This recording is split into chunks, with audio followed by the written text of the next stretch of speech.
বাংলাদেশ সশস্ত্র বাহিনীতে কর্মরত সেনাবাহিনীর ক্যাপ্টেন ও ঊর্ধ্বতন সমপদমর্যাদার কমিশনপ্রাপ্ত কর্মকর্তাদের বিশেষ নির্বাহী ম্যাজিস্ট্রেটের ক্ষমতা 2025 সালের 12 নভেম্বর থেকে 2026 সালের 28 ফেব্রুয়ারি পর্যন্ত বাড়িয়েছে অন্তর্বর্তী সরকার। মঙ্গলবার 11 নভেম্বর জনপ্রশাসন মন্ত্রণালয়ের এক প্রজ্ঞাপনে সরকারের এই সিদ্ধান্তের কথা জানানো হয়। প্রজ্ঞাপনে বলা হয়, জনস্বার্থে জারি করা এই আদেশ অবিলম্বে কার্যকর হবে।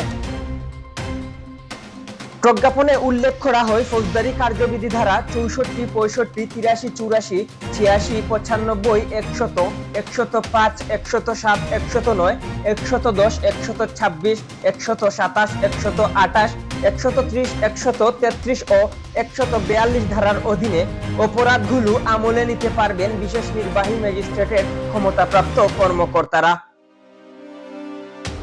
দেশে উদ্ভূত আইনশৃঙ্খলা পরিস্থিতিতে গত বছরের 17 সেপ্টেম্বর সশস্ত্র বাহিনীকে বিশেষ নির্বাহী ম্যাজিস্ট্রেটের ক্ষমতা দেওয়া হয়। এরপর থেকে এই মেয়াদ 2 মাস করে বাড়িয়ে আসছিল অন্তর্বর্তী সরকার।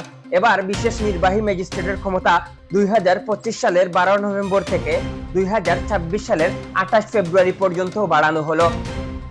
আগামী বছরের ফেব্রুয়ারির প্রথম ভাগে দেশে জাতীয় নির্বাচন অনুষ্ঠিত হওয়ার কথা রয়েছে।